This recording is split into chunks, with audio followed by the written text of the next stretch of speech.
Hi everyone, welcome to another session of Focus on in this case, New Silver. So this is another initiative by the SES core unit to bring more transparency to the ecosystem, and yeah, hopefully we can have New Silver answer any questions that may have arisen from this collateral type, especially since the conversations of the last week, and so.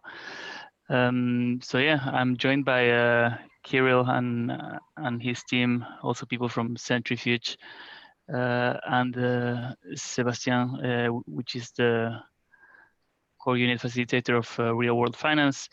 So hopefully we can all get together and clarify some concepts. So Kirill, if you want to give a brief introduction about yourself and New Silver for the ones that don't know. Yeah, no, absolutely. It's actually, I wanted to go through a presentation.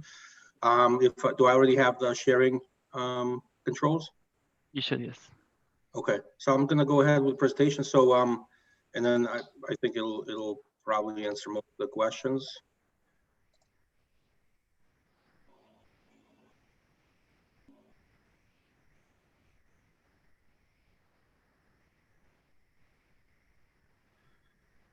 I just want to confirm you guys can see the slide deck. Yes. Cool. All right. So, so we're in New Silver. I'm joined here with by Alex, my co-founder. This company started in 2019. We went to market. We started, kind of planning the business in 2018. We started in 2019. The company mission is to help enable entrepreneurial growth by providing real estate investors with fast, conveniently accessible capital, and by harnessing technology to improve the investor's journey from property search to sale. And I'll kind of go through some background on how we're doing this. As I said, we started in 2018. We're in the business of fix and flip lending and then providing some ancillary services to real estate investors. Our target market is, a kind of a US-based small business investor. We only lend to businesses. Typically, it's a 1 to 5 or so partner type of an arrangement. So it's a relatively small business that we work with. We've lent over $50 million since our founding, and have had no losses thus far.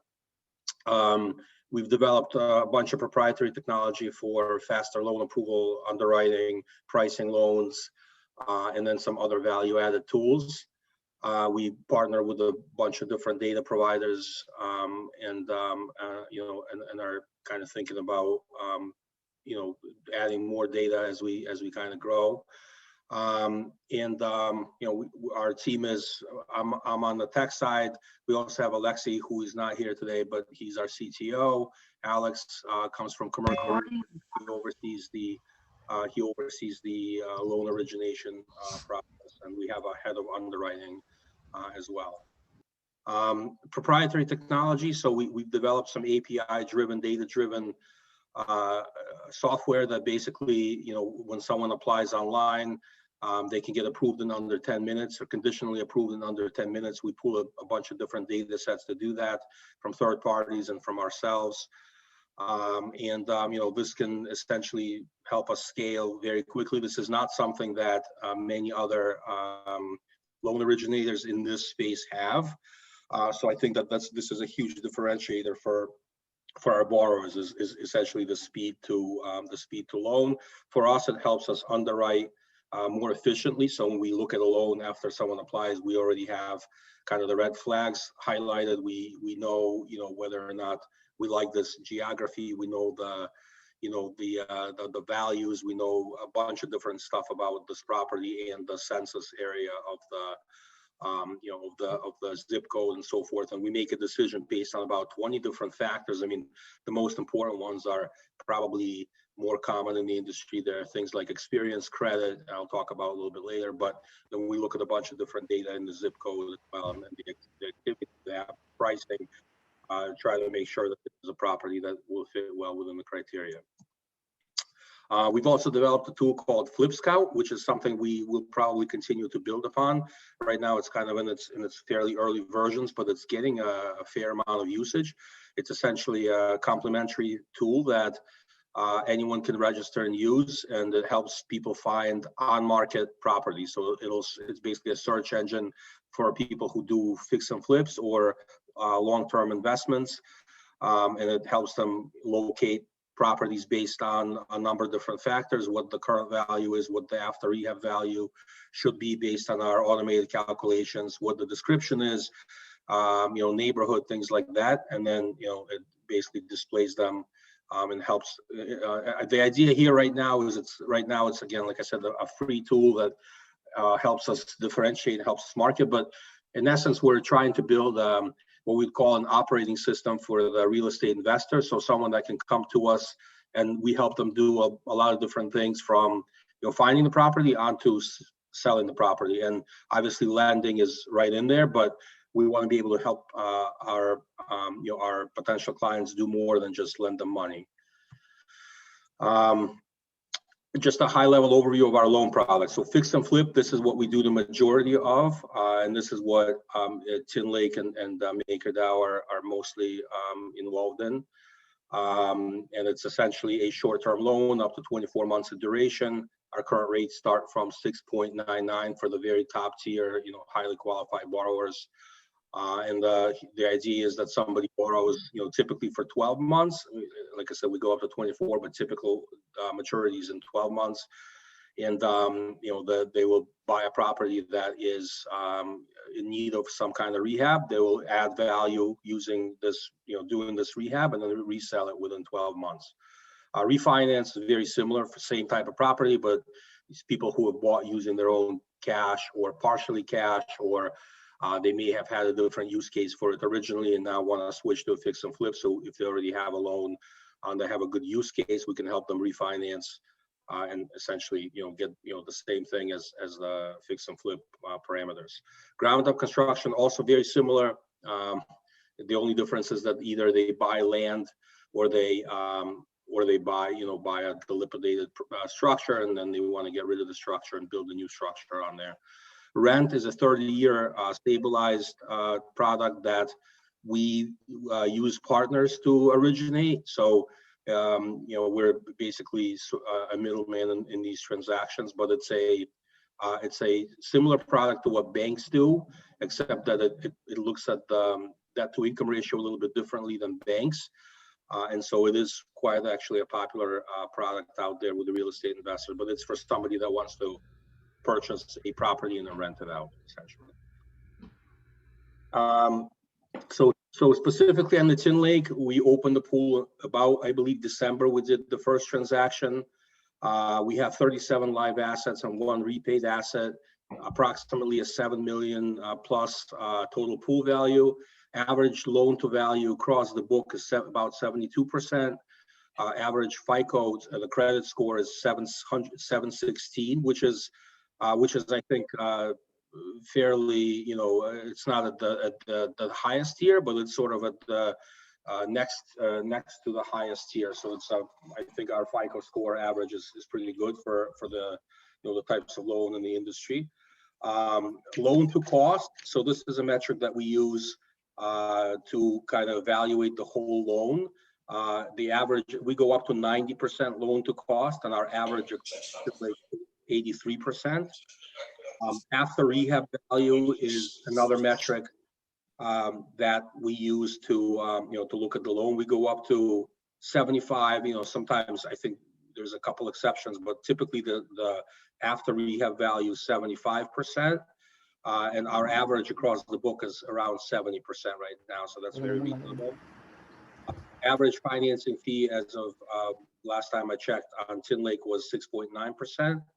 And we're using about 2.5 million of the current 5 million MakerDAO debt ceiling. So we have 7 million total, or higher than 7 million, and we're using just about 2.5.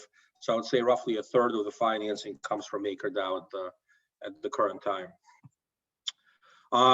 I wanted to address some of the potential questions, and we could take questions obviously after I'm done with the short presentation and have an open discussion. But I wanted to highlight some of the items that we have in place for the protection of the DAO.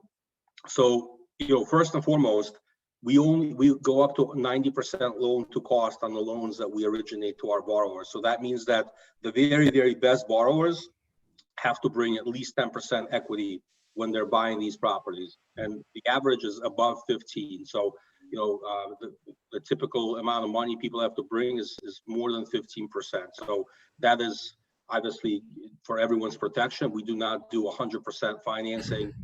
We require skin in the game. We don't do anything that some other folks in the industry do, like cross collateralization or other ways to kind of finance. We want people to bring money to the closing and have that skin in the game so that they're committed to the project first and foremost. The loan to value average, as I mentioned before, is 72%. So, so that just means that at the time of the financing, based on the third party appraisals that we do, we use independent appraisals. The loan to value of the property is roughly 72%. So that's already a 28% cushion built in to the approximate value of the property. Then below that, we have the junior tranche, the tin tranche, which is at a minimum has to be 15%, and it's currently, last time I checked, it was sitting around 22%. So that means that they're in the first loss position.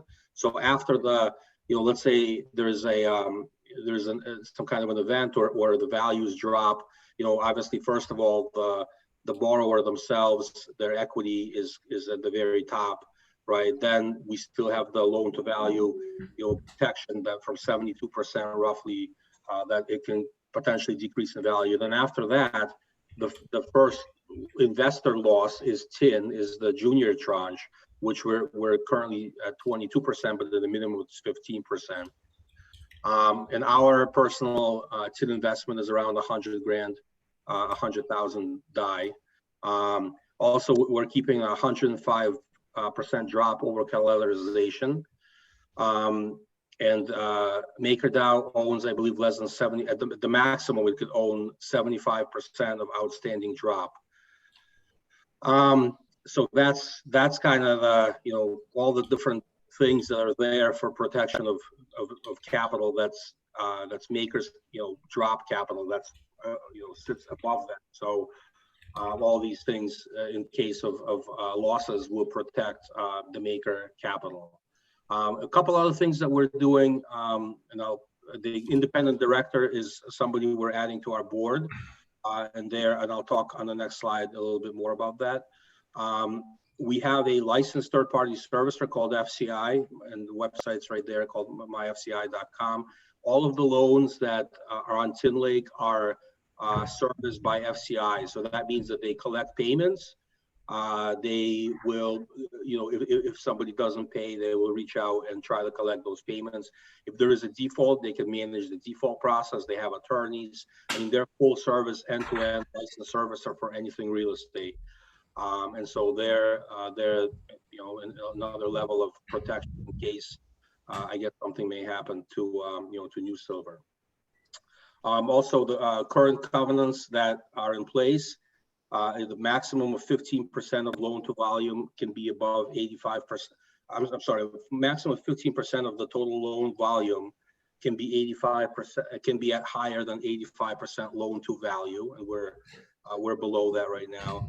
Maximum state exposure is maximum of 30%. So we're actually a little bit above that now. I think that's something we can discuss, and we would probably ask for some kind of a revision here, because it's, I don't think this is a very fair metric to use, as we work in very large states like Florida, New York, New Jersey, Texas, and markets are totally different. So just to kind of bundle it all in, and that we would have to basically not originate, or not only not originate, we will still continue to originate, but we just won't be able to give those deals to the DAO or to Tinlake. And I think that's going to be, that's probably not the best business strategy in my opinion, but we can discuss that.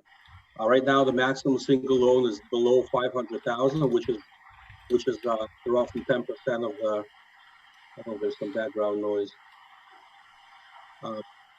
Which is roughly 10% of the total debt ceiling, and maximum borrower exposures are 25% to a single borrower with a FICO of 650, and 15% to a single borrower with a FICO below 650.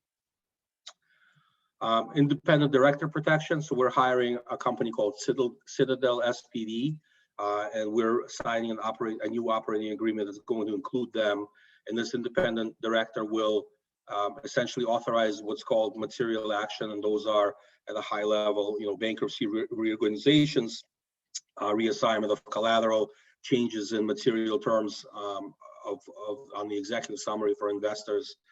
And so, independent director will make sure drop investors are notified, and then there's no pending drop redeem going on before the terms are changed. I think 14 days is what we thought about originally.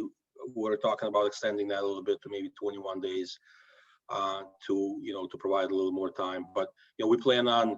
I think obviously, we had a change which we did send out an email on. We probably could do a better job there, which we plan on doing in any case. But we'll also have the independent director to make sure that any change that we want to make, that's a material change, will be there's going to be a notice period, and we'll be able to address all questions. And then if MakerDAO does not agree with the changes, probably go to a vote within the DAO, I presume, and then the drop can be redeemed, and those changes will not take place. That's kind of the mechanism that we're building in case in case the community decides that they don't like some of the changes that we're proposing. I wanted to show this quick slide here. This is just kind of on the safety of the asset class itself. So again, these are real estate backed short-term bridge loans. This is from a company called Peer Street. So they are an aggregator of such loans. They buy from hundreds of loan originators throughout the country, and this is their Q. So basically, through the end of 2020, through the end of last year, they had 6,766 loans in their portfolio, and out of those, 3.68% filed a foreclosure, and 3.15 out of those 368 paid off prior to any kind of an REO sale, and 0.53 went to REO. And out of these two buckets, right? So that those that had a foreclosure filed, as you could see on one of the buckets, 0.09% yielded negative returns, and these are not total losses. These are negative returns. They don't show how much was recovered, but let's just presume there was some negative return there. And then out of the ones that went to REO, 0.31 yielded negative returns. So in total, there was a negative return on only 0.4% of the loans out of this large pool of similar loans. I just wanted to illustrate that this is and these numbers are in line with the rest of the industry from what I've seen. So it seems like a fairly relatively safe asset class overall. And then the request going forward, which we'll put to a vote in the hopefully near future. We are now about halfway through the debt ceiling, and then we have loans that we already originated that we'll be adding to Tinlake. So we expect to use the rest of the debt ceiling within the next 30 days or so.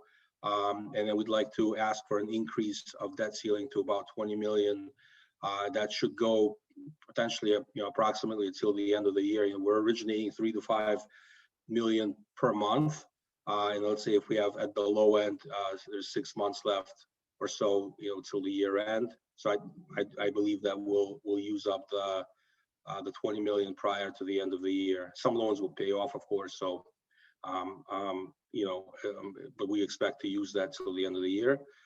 We also like to discuss changing the primary covenant metric from LTV to LTC, which is loan to cost, which is what we use now to underwrite. I think loan to cost is more representative of the whole loan because it includes the construction budget, and measures that to to the loan amount. And it's a common metric that's used in the industry, even more so than loan to value. A lot of people have changed to using loan to cost in the last couple of years. And then we can rethink the maximum state exposure covenant, which is at 30% right now. But that I just don't think it's the best way to measure geographic concentration, if we want to measure it at all. I mean, I'm not sure that we need to measure it, but there's other ways to measure it if we do. So that's about it. Happy to take questions or open discussion. I don't know if there was a question already. No. I'm happy to kick us off if no one else is itching to go. I know one big thing the community was perhaps like not understanding or was a little upset about, for lack of a better term, was the change on the LTV max, or the minimum equity that the borrowers have to put down. I was wondering if you could give us any insight as to why that was raised up to 90%. Well, we've always had loan to cost up to 90, right? I think it was most likely we should have thought through the initially when we were going live. So it was maybe something that we should have kind of thought about a little bit more initially, but we've always had loan to cost of 90%.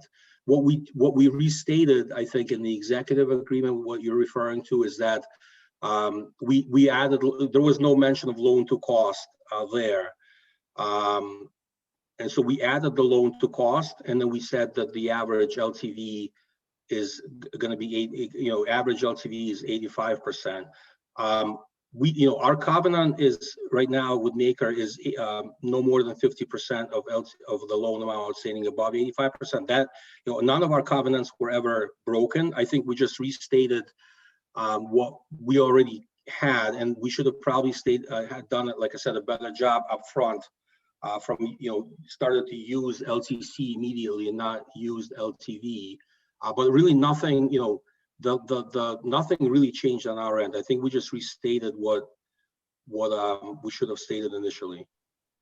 Maybe I can jump in for a sec to kind of give you a little bit more ground. So the LTV matrix is more useful for like a traditional primary residence mortgages where there's no value add portion, because it always in most cases corresponds with the actual value of the property, appraised value, and therefore it measures what the loan amount is compared to the value of the property.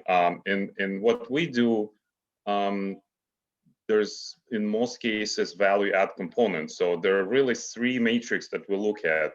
The most important one is loan to cost, which measures how much equity the borrower is bringing to the table. Then there's an as repaired value, the ARV, which measures what the loan amount is compared to the final value after the rehab.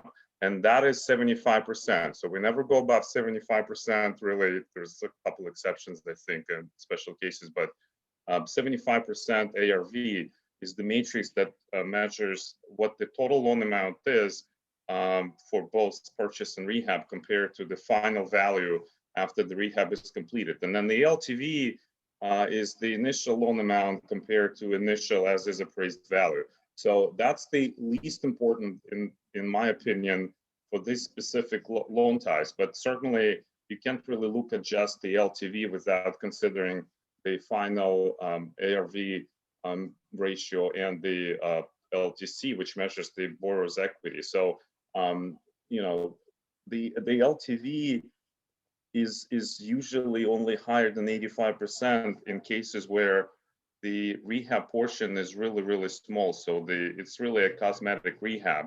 So the total loan still has the 75% ARV cushion on the final value. It's just that that rehab is completed very, very quickly. And the LTV, because of the way the loan is structured, is a little bit higher. So we don't necessarily look at that matrix alone. If the LTC and the ARV are within our parameters, then the LTV is sometimes above 85. But again, we're still maintaining the required thresholds on the other two matrices. So that's kind of where those numbers came from. But again, our overall portfolio is still below the covenant. So,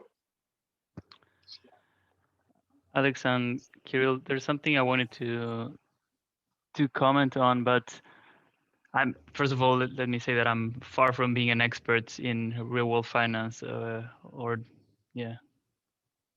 anything that has to do with structured finance. So my question might come off as naive a bit, but basically what struck something that was striking for the community.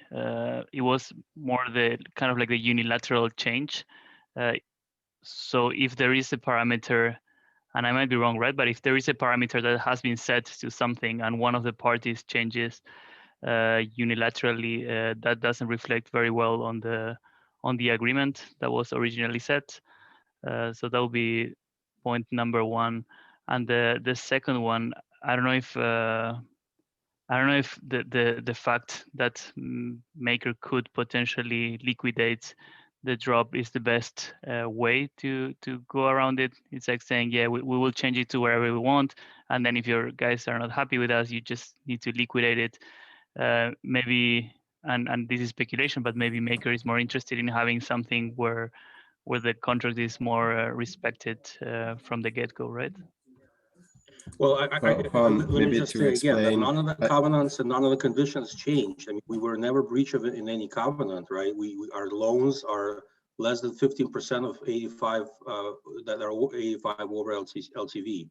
So the way that we explained it, I guess, in the executive summary, we wanted to just change the way that it's explained. But the way that Maker invested, that nothing there has changed. I mean, the covenant is that 15% of the loans can be above 80%, 85% LTV, and that didn't change. No, but there was a difference between what was told to the community and what was in the spreadsheet, and you changed the executive summary, but this was approved by the community, as there was a provision for that. And one, maybe the best example to compare that is when you are investing in ETF, for instance, from a provider, anyone. If the provider wants to change the nature of the ETF, he will send you a letter. You have I think it's 1 month usually to change, and you set to sell it.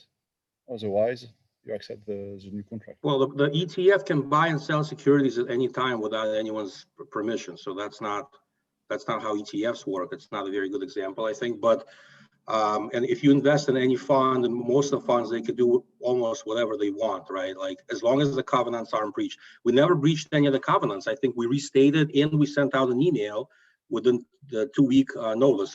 I'm not sure what everyone's upset about, but I think what we're trying to fix here is kind of giving a longer notice and having the independent director, kind of sign off on that. So I think, I think we restated what was already implied. That's how it looks to us, and maybe that's not the best, for everyone out there. But I think we and again, none of the covenants that we had with Maker were ever breached. We continued to lend in the same parameters that we had with Maker. Hey, could I just suggest, Carol and Alex, that it would be really worth defining LTC and to show its relationship to LTV. Yeah, we can put the actual formulas out there, but if you want just a quick description. So the LTC is the amount of the total loan compared to the total cost of the project. So if the total cost of the project is the purchase price of the property plus the cost of the rehab. So just to give you an example, if the purchase is 100,000 and the rehab is 50, the total cost would be 150. Our loan would be 90% of that total max. And then we look at the upper margin. It has to be up to 75% of the as repaired value per appraisal. So whichever number is lower, that's going to be the max limit for the loan. So at the very minimum, we need 10% from the borrower to contribute towards the cost of the project, which brings skin in the game, means that they are obviously have more incentives to complete the project and complete it as fast as possible and repay the loan to get their equity out and make the profit. So that's what the loan to cost is. The loan to value, so our loan to cost is, in the previous example, for instance, if we do 90% of the total 150, the 50,000 rehab will be always in reserves. They don't get the money up front. They have to complete the work. It's on reimbursement basis after we do inspections and confirm the work's been completed, and then we release the funds for the items that are completed. So in that example, you know, if the 90% of the total loan, you know, whatever, 85, so let's do the math right now. So 150 times 90%, that's 135, would be the max loan amount. 50,000 of that would be in reserves for the rehab, and 85,000 would be upfront for the purchase. So the 85 upfront purchase out of 100,000 cost of the property. So if the appraised value is the same as the purchase price, the as-is appraised value of $100,000, then the LTV becomes the initial loan amount divided by the as-is appraised value, which would be 85,000 over 100,000, and that's 85%. That's where LTV comes from. If the appraised value is higher than the purchase price, which in a lot of cases it is, then the LTV is below. But in any case, the loan amount, the total loan amount, is within 75% of the ARV. So as soon as the property is completed and the rehab is done, then our max loan amount, our total loan amount, is only 75% of the actual value of the property post completion. What I can do after is maybe I can post some examples on the forum. It may not be that easy to understand like this. Yeah, I think one trying to explain. So that initial loan amount over the initial as-is value becomes lower LTV if the rehab amount is higher, because we always cover 100% of rehab in the loan. So essentially, borrowers pay 10% or more upfront of the total cost of the project, which includes rehab. So they contribute 10% of the rehab on the front end. So if in the above example, for instance, the rehab was not 50,000, but it was only 15,000, then the total cost would become 115,000. And if our loan is 90% of that, that would be 103,500. 15,000 of that would be in rehab. So 88,500 would be for the front portion. And if the appraisal is exactly at the purchase price of 100,000, then it would be 88.5% LTV. But it doesn't mean anything, because the $15,000 rehab could be completed in 5 days, and then the value of the house becomes at 75%, you know, the loan value. So we'll put some examples there. Maybe it's a little bit confusing, but you'll see, I think, better. I think with the formulas and some listen, examples. could I just say this, that like most people here don't know real estate, and even those that do, for example, have owned properties, have not been in this part of it where they're borrowing money to rehab. My point is that the terms LTV and LTC look very similar, but they have nothing to do with each other. There is no relationship there. The relationship is between LTC and ARV. Yeah, like No, those. they're all connected. No, I know these three matrices are connected. I know they're connected, but the LTV is only an initial view, right? LTC and ARV are dealing with the full value after the rehab. Right. That's a very fundamental difference. Yeah. The LTV is the matrix of the initial loan to the initial value. The ARV is the matrix of the total loan to the final value, and the LTC is the matrix of the borrower's equity in the deal. and the total equity they have to put in, to the total loan. So they're all interconnected, obviously, because initial value and final value are connected, and then what the borrower puts into the total cost is also connected. For example, if the borrower is buying a property for a discounted price and the appraisal comes in at a much higher value than what they're paying for it, then we could do a very low LTV loan that would conform to the covenant, but it would be 100% of the cost of the property. So they have no equity in the project. So just to look at LTV without LTC is a little bit misleading as far as assessing the risk of the project overall. Yeah, it's not that relevant really for this kind of real estate project. I mean, it's useful, it's good to know, but my only point is that the real metrics here are ARV and LTC. We probably should have structured it that way from the outset, but it's just the simple fact that most people know LTV, right? And that's probably one of the reasons, we went with that initially. And, the better picture would be, because again, LTV only measures the value today. Our people that borrow funds from us begin rehab immediately. So after they hit the first nail into the wall, the LTV is already different. And we don't get a new measure of LTV. So LTV alone is not a useful measure. I think the whole thing has to be looked at. And to us, the primary two measures are LTC and ARV.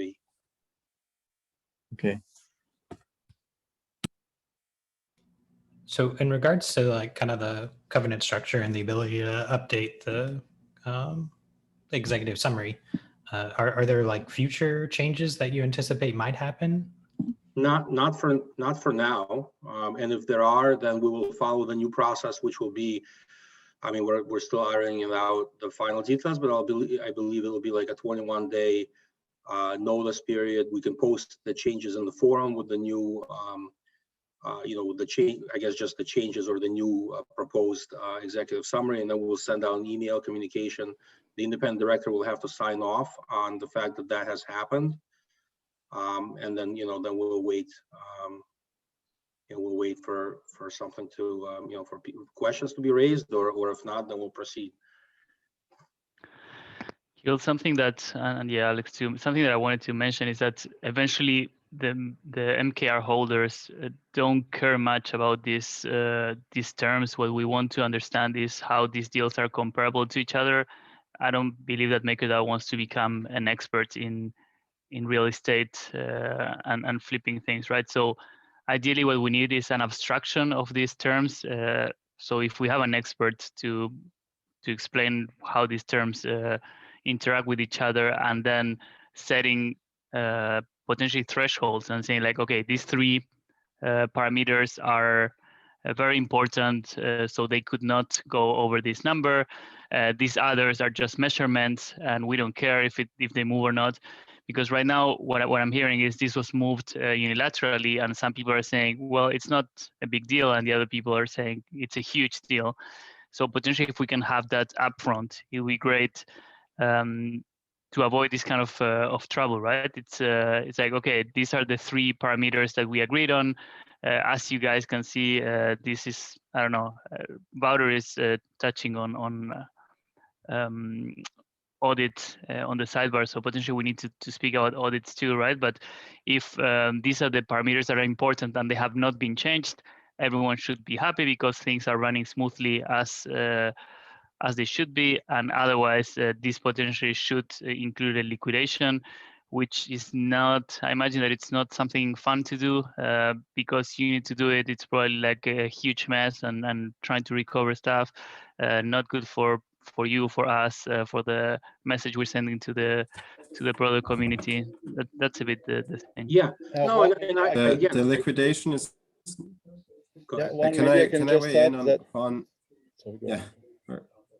So maybe just what it means to liquidate, Juan. It doesn't mean you take any losses or there's like a fire sale, right? Like the what happens when an asset originator proposes a change and the maker community decides that they don't want to accept this change, and the asset originator is not interested in making any changes to accommodate the maker community, then effectively that's just like, well, you're ending the business relationship, right? So maker would then set the debt ceiling to 0 and trigger the liquidation, which is a badly chosen word because in any other place in maker's system, it has a lot of bad connotations, but it doesn't actually mean anything here. All it means is that from that point on, maker will be asking New Silver, or in this case, or the asset originator, to get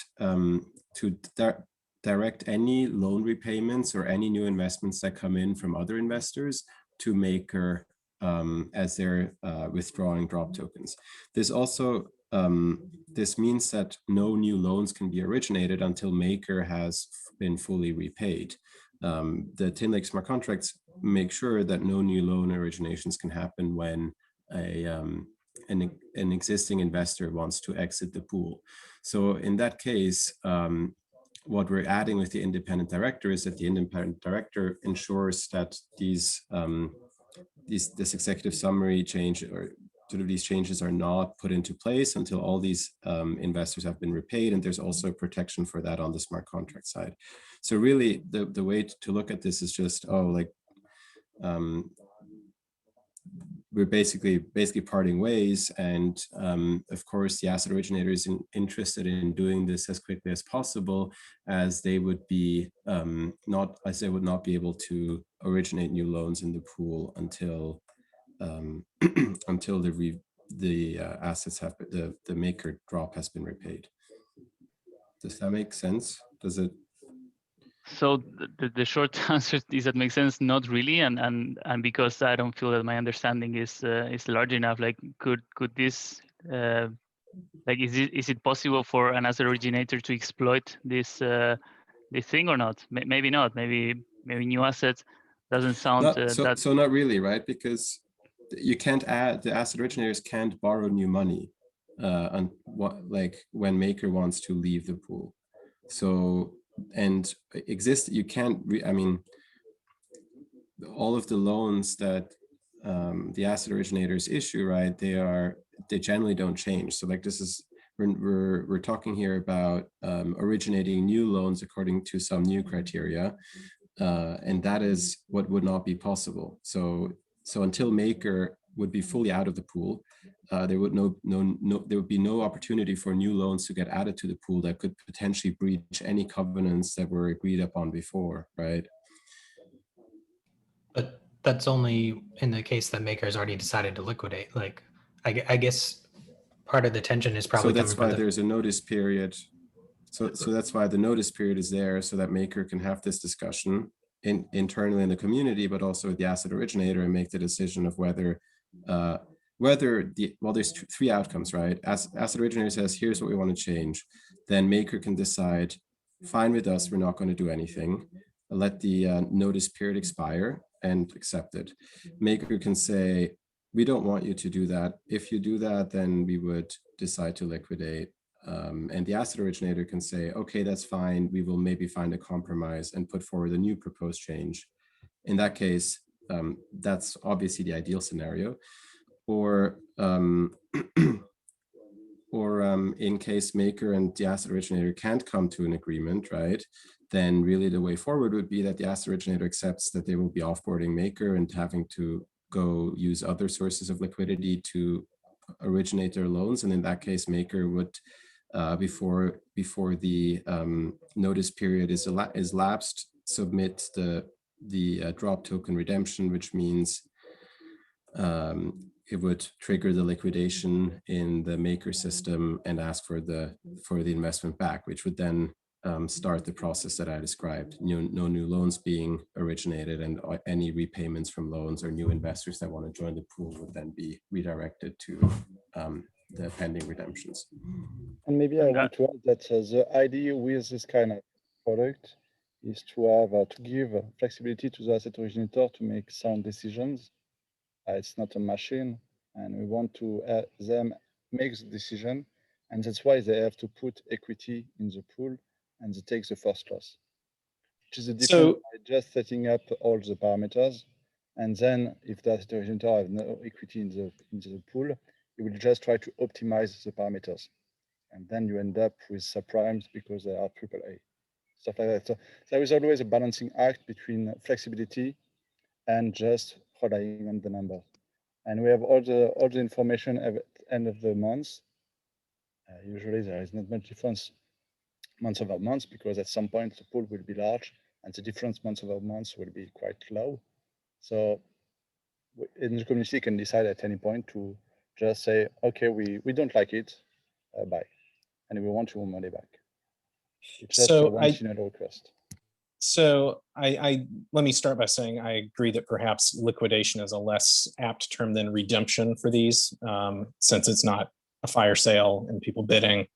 But some of my concerns, given that we're already dealing with a structure that allows for unilateral change, and also given that there's going to be significant telegraphing ahead of time on the part of Maker, just through any discussion about the decision to redeem, that I'm concerned that this allows the issuer to continue to change things in the time lag. And also probably even harder to fix is that any drop token holders who are paying attention and they see that the largest arm of financing for a pool is about to be redeemed, I worry that they can front run us and drain the pool of any liquidity. And so even if the assets under management do not become impaired, we may have to wait for quite a while in order to get our money back. Perhaps, does anybody have any thoughts or obvious solutions to those? So we've discussed the amount of time that the Maker, like this is sort of, yeah, we're hitting the worst case scenario, right? Where Maker would redeem way later than everybody else because they can't agree on or it takes the community, the MKR holders, a longer period of time. This was discussed and like the community clearly voted on being comfortable with taking on assets that take longer to liquidate.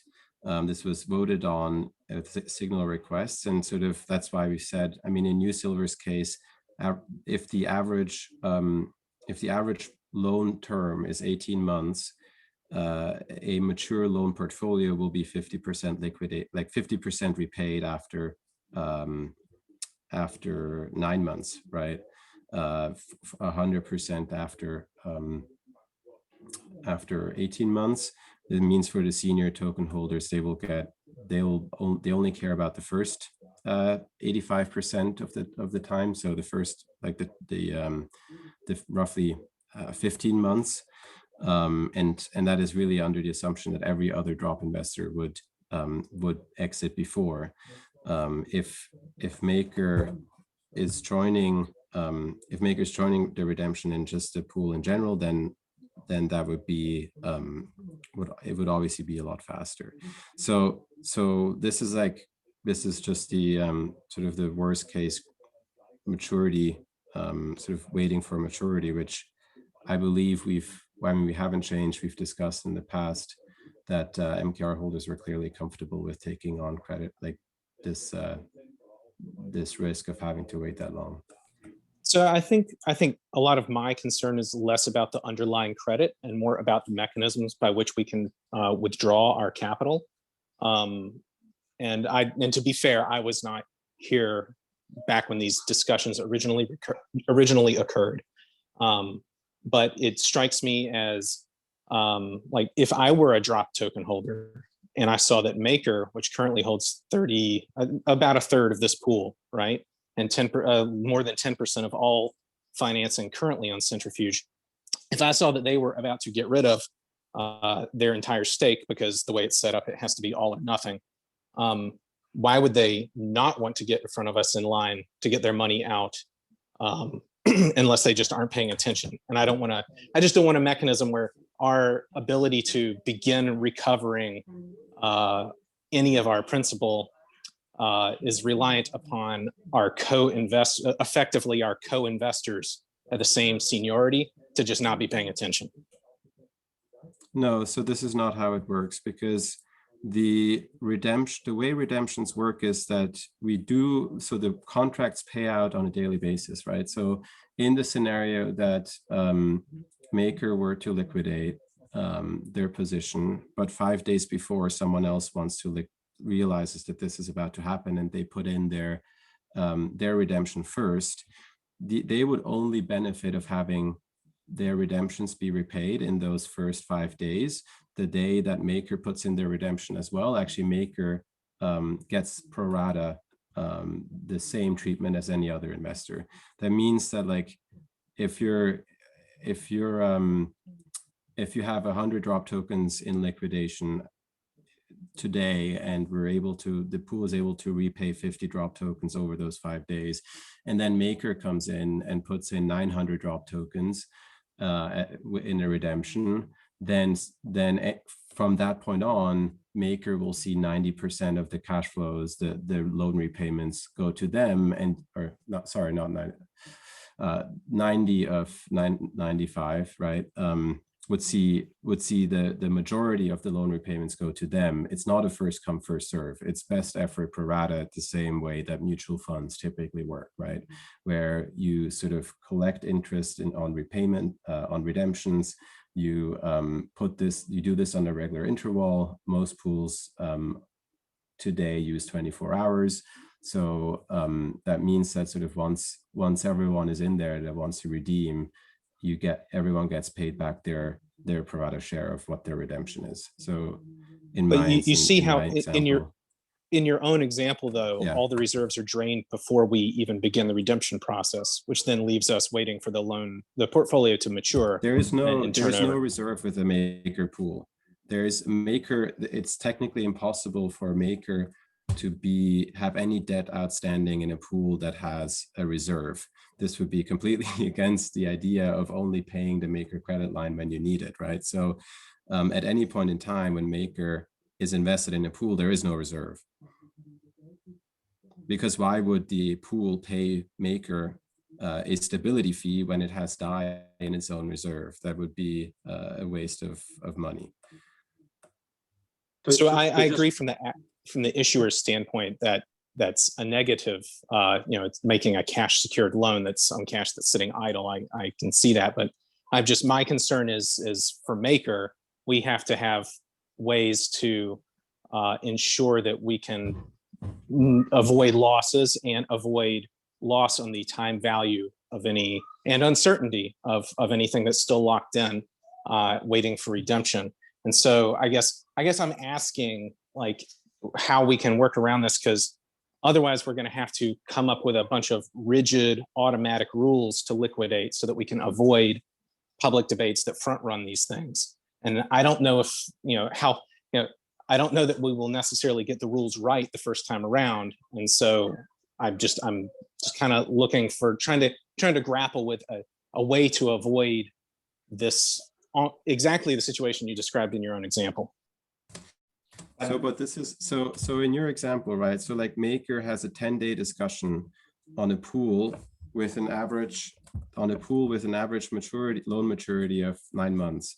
So like, that means effectively, if everyone outside of Maker would be 10 days early at redeeming, right? We're talking about like the absolute worst case scenario here, which is like, I don't know, like this, just a whole city gets wiped off of the face of the earth, and like we're like, because of a tsunami, and like, I don't know, or like whatever, right? This is like a catastrophic event where like everyone is running for basically a bank run. So in this case, right, Maker would be, say, 10 days slower because they're taking their time to discuss it. That only means that these loans mature over 2 years or over 18 months. That means Maker would only be would only suffer in the first 10 days of these of the like over 300 days of repayments coming in. So effectively, like maybe 3% of the portfolio would be repaid. Like maybe a couple of percent would be repaid in that case, where Maker would be at a disadvantage because they take longer to to decide, but it is in no way material, right? Because well, it's because material the to us pool because here- that's like our coupon on this is only 3.5%. So I would argue that anything is material to us. There's something I want to, like, the process doesn't sound right. Maybe a comment to what Lucas was saying, you know, so if in redemption scenarios, Lucas has described it, your over-collateralization of 5% is already protecting you from the front running, you know. So I really think that is a non-issue. You cannot compare this front running with a typical liquid asset liquidation that is really where the underlying term is protecting you here, where even a 10 days decision period is a non-issue. Well, I mean, except that so far we've discussed, redeeming if there's just a disagreement about terms and we're just parting ways. I mean, if there was actually a serious impairment of the assets under management, then, waiting around doesn't for impaired assets to pay off. I mean, because if someone can't pay you, that's just life for everybody, and we're all in a bad spot. But we have to make sure that we protect our capital in those cases, and there's going to be some risk involved. I'm just trying to work through exactly like how do we mitigate some of that. Okay, and what is the question now? I guess I just need to maybe think a little more about what your answers so far. I appreciate you engaging with me. I'll let someone else ask questions for me. There's something I'm still worried about the process. It seems like the process is like default cheating, right? It's like your partner calling you every night and saying like, hey, can I sleep with someone else? And if you are not fast enough to say no, it's like, okay, yeah, we assume that because you didn't answer to the email and you didn't speak with the maker holders and you didn't vote no, we changed the terms. So maybe I'm totally wrong on that one, but that's how it sounds. Maybe I can. The ETF model that we discussed, right? I mean, this is how ETFs work, and I think anything else would be very hard to implement, because like we can't force a maker to respond. Can we assume the default the no? way for maker to respond.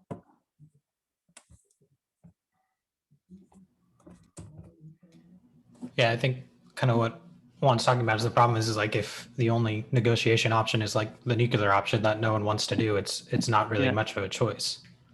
But I think that I mean, to me, like some of these points are a little bit moot because we have covenants, right? So as soon as the covenants are breached, I mean, maker can stop the credit line, right? So we could change whatever we want in wherever we want, but as soon as the covenants are breached, the credit line can be cut, right? So I think that's how, if we go to a bank to get a line of credit, they give us covenants. If the covenants are breached, then they have the right to suspend the line of credit.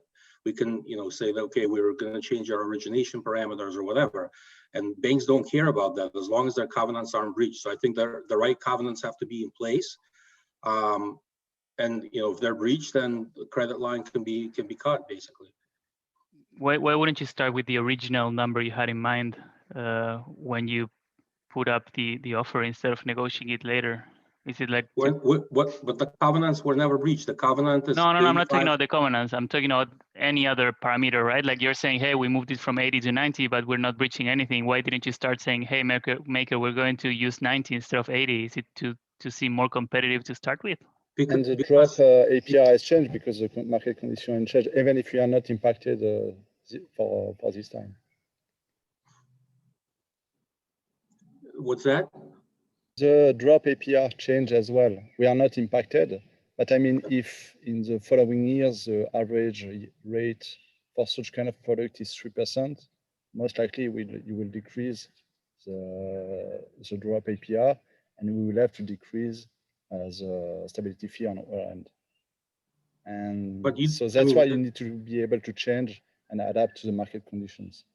And obviously, it was the first time we onboard a real world asset. So it was not perfect from the start because it's not easy to do. Right. And thinking everything before doing it is always more complex.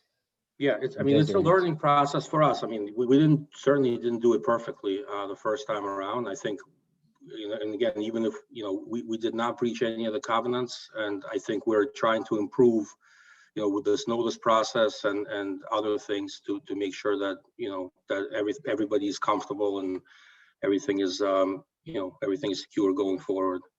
Mm-hmm. And the other thing, it's a bit curious to me. It's why SEB needs to actually invest some like nominal amount to get information, because it seems that was the main reason, right? So why would someone invest? I can reply on this one. I have to jump, sadly. So it was just to have a contractual obligation to have audit rights. We had audit rights before. We have audit rights after, because Phil is on the code and it doesn't work for me. He's working for Maker. There is no contract between me and Phil. So just to be sure that they are obliged to give us access to the auditing.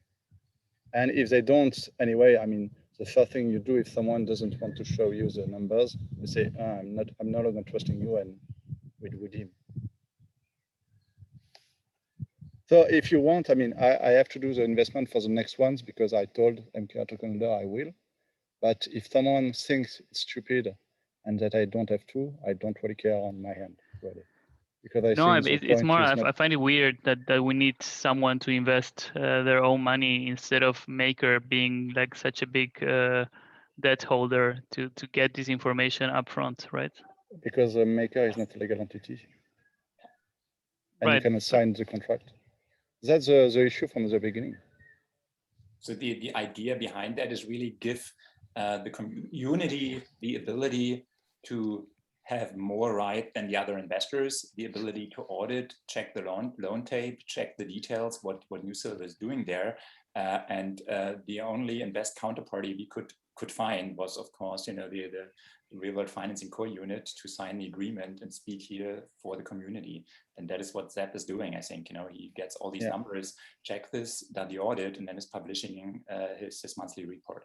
And it's a protection on top of what you I'm not saying SEP did something wrong, by the way. I'm just saying that it's funny that we need to go through this workaround for Maker, which is such a big debt holder, to get this information. Like, shouldn't audits be more transparent and open to start with?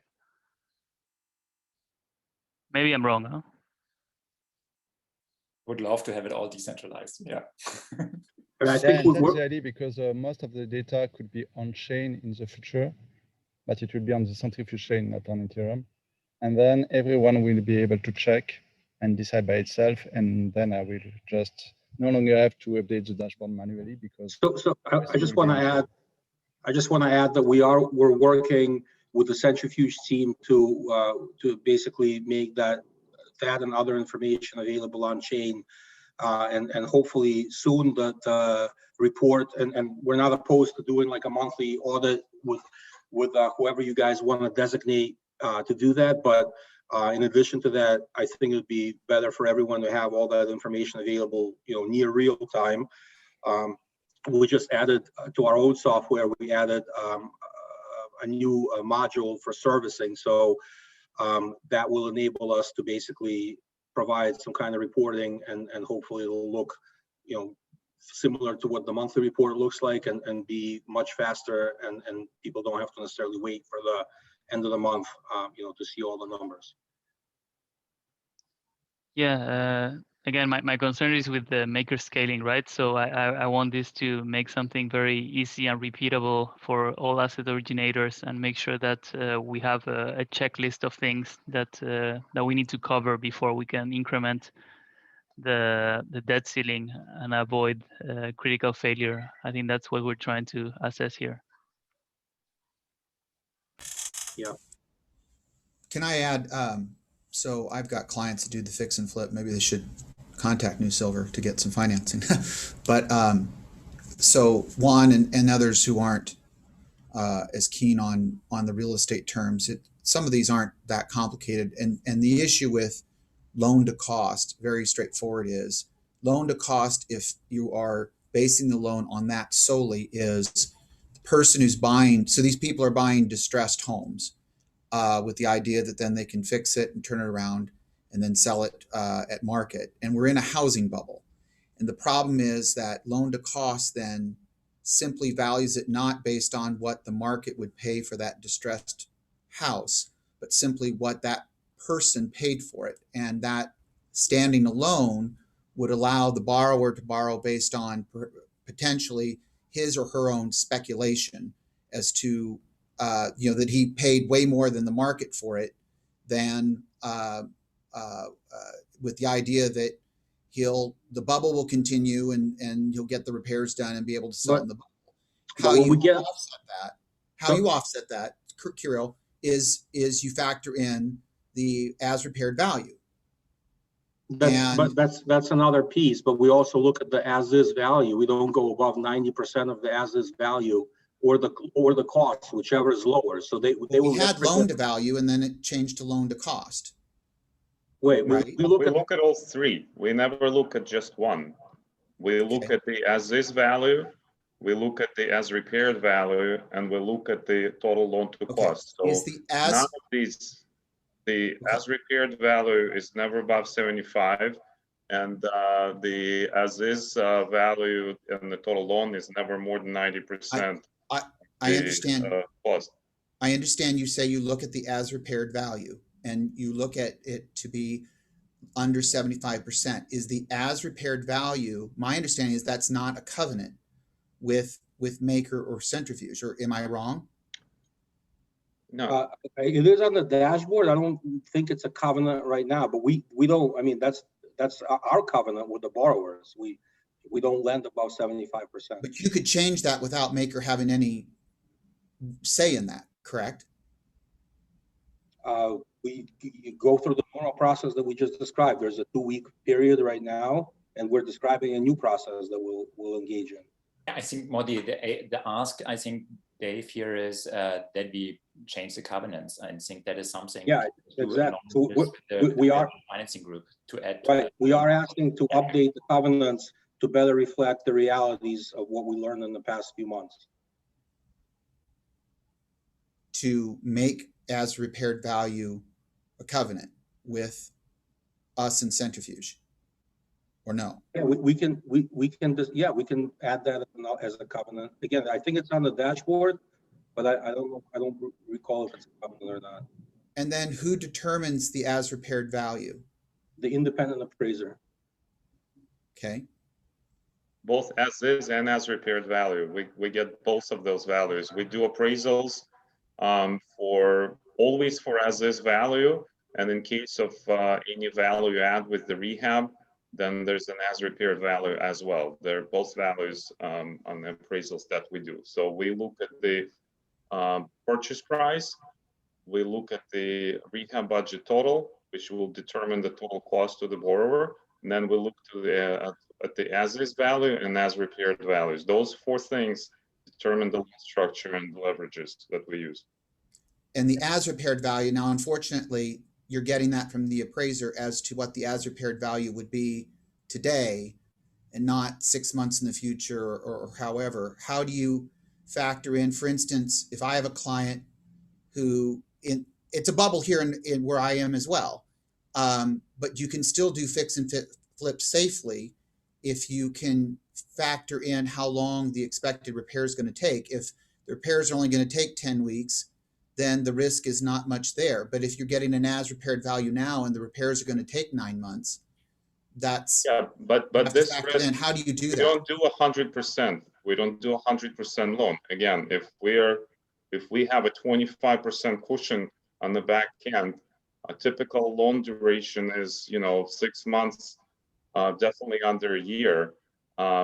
We just had a very high stress situation, and we look at the data, we look at the maximum drop in average values per zip code when we look at everything. So if there's a 25% cushion on the end value after the repair is completed, we feel like this is enough to cover any potential situation, which is confirmed by the data over the last 25 years in real estate market.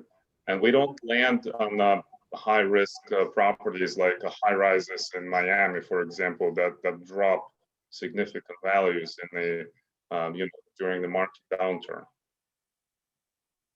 Would you guys be open to, in requests for the debt ceiling increase?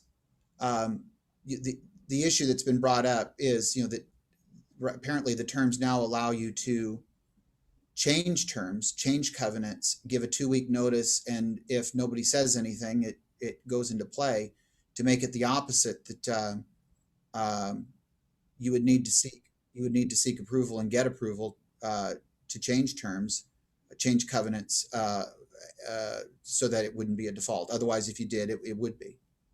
I just want to stress, we didn't change covenants. We changed the executive summary description. We cannot change covenants. Covenants is what Maker said, so we cannot change those. But yeah, I think if covenants need to change, they will, of course, go through the voting process. Absolutely. On the executive summary, we're trying to change the process so that there's a longer notice period and independent director is involved in that as well. Maybe also worth adding here that the upgraded legal structure would include the term drop investor representatives. So whoever in a community would like to be a drop investor representative speaking up for the community could also be part of this group being notified of every change. And then I think it's also not really unilateral. It's really more that, of course, New Silver is expressing the demand and the need for changing terms and need to explain that. And then you have actually 21 days to react and say actually no. So it's not really negotiating, I get it, but it's not really, they change it unilateral, because if you say no, and you start redeeming, the new terms will not be executed, will not be implemented, and you redeem under all terms. So that is, something that you basically currently already have today. But I think with extending the notification period, introducing the drop investor representatives, having an independent director supervising the process, that just gives you much more protection around the process, I think.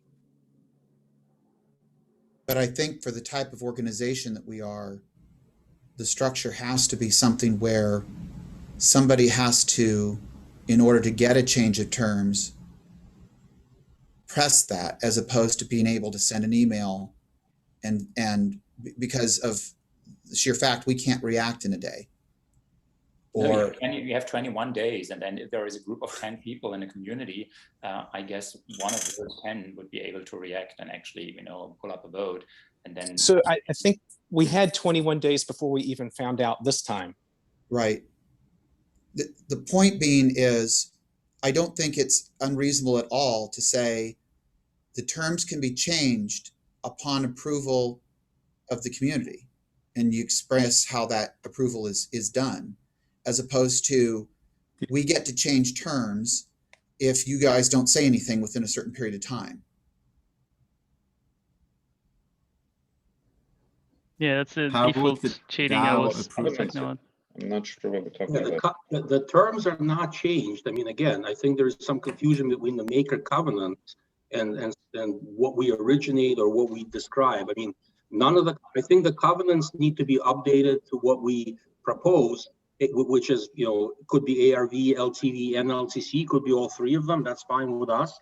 And those covenants, we cannot change at all. I mean, we can't notify, we can't do anything with that. So that would have to be changed by a vote.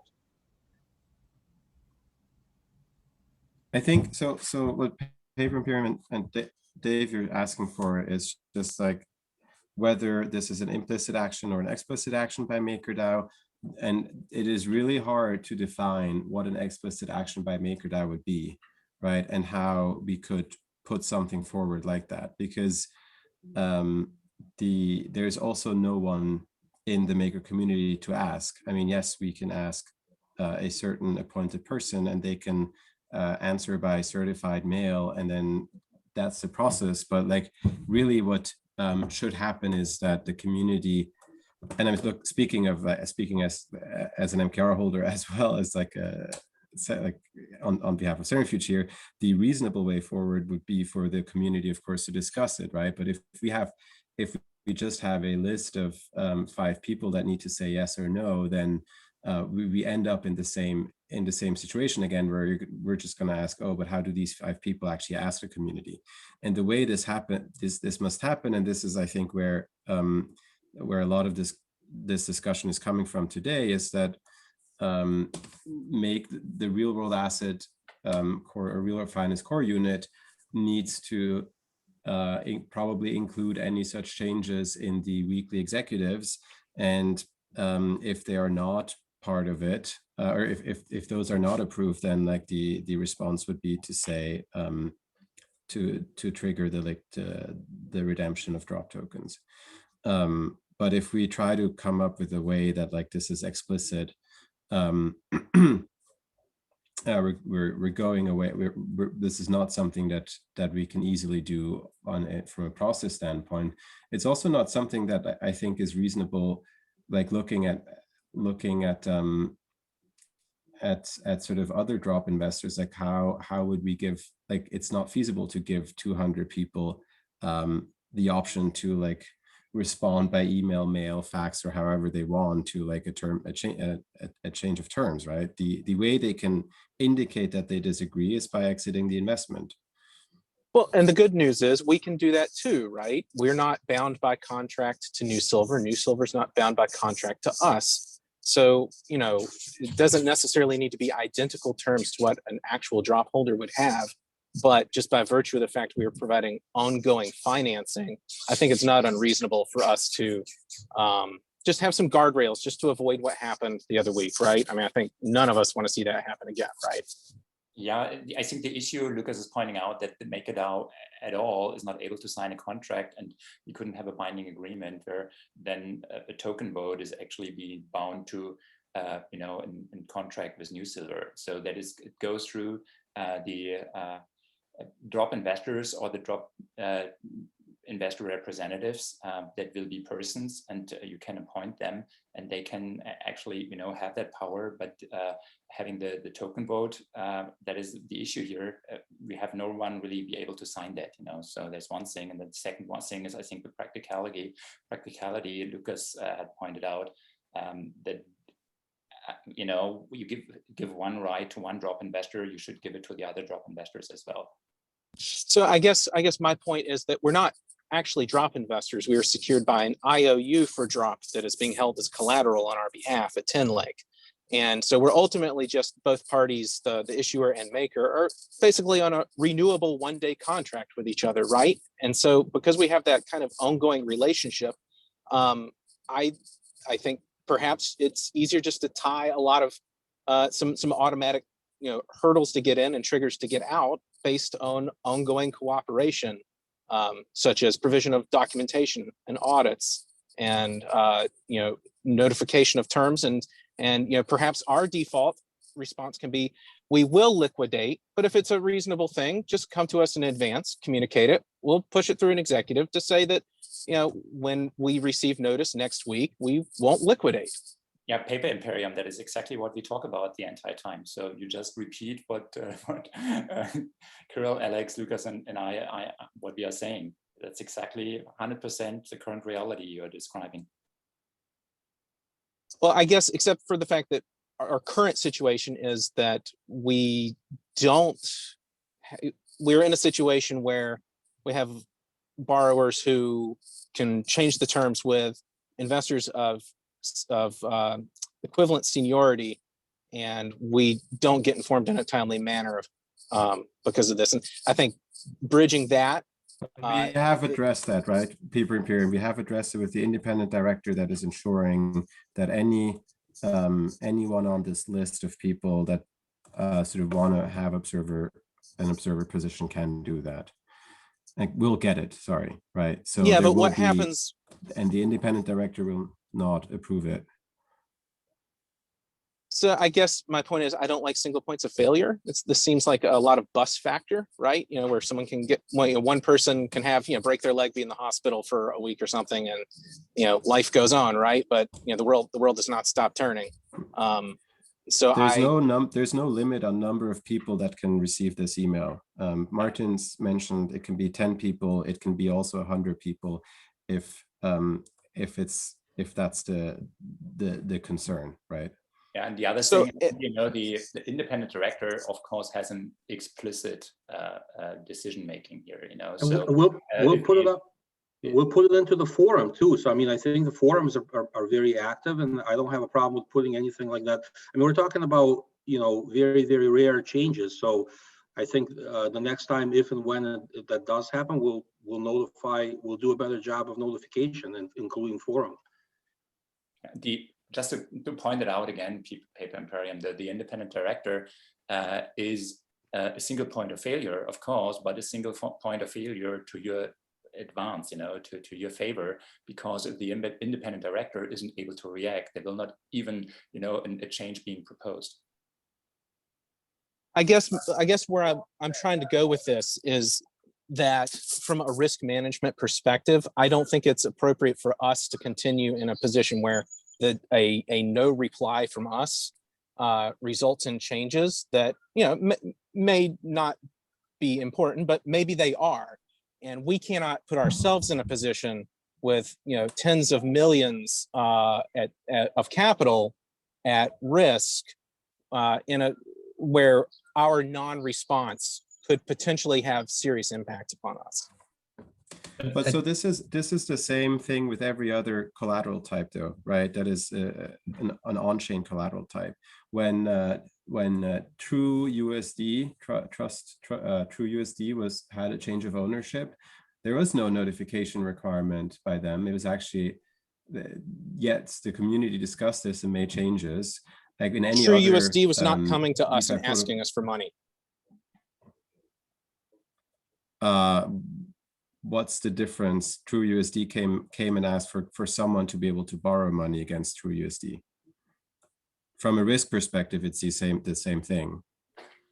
Whether I guess where I'm going with this is, you're coming to us asking us to finance, and I generally like the nature of a lot of your underlying asset pools. The trouble is that this is just a clause that, to me, requires some kind of solution. I would just add, we have to.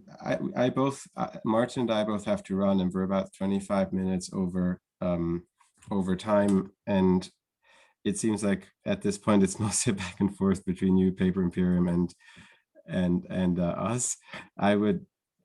We will make we'll describe the independent director and notification process in the forum, and that can be discussed, and there will be this will basically be part of the next so if this agreed upon process will be part of what will go into the executive on the next assets that we're going to deploy, and that leaves it, that then gives the MKR holders another option to agree to that or not. And that's how I would propose we move this forward. Because I unfortunately do need to run in a minute. Thank you so much for taking the time. Thank you, Lucas, Martin, Alex, and Kirill. Thank you, everybody. Let's keep the conversation going in the forums. For running it, one. Have a nice one. Bye-bye. Have a good one, everybody. Thanks. Take care. Bye.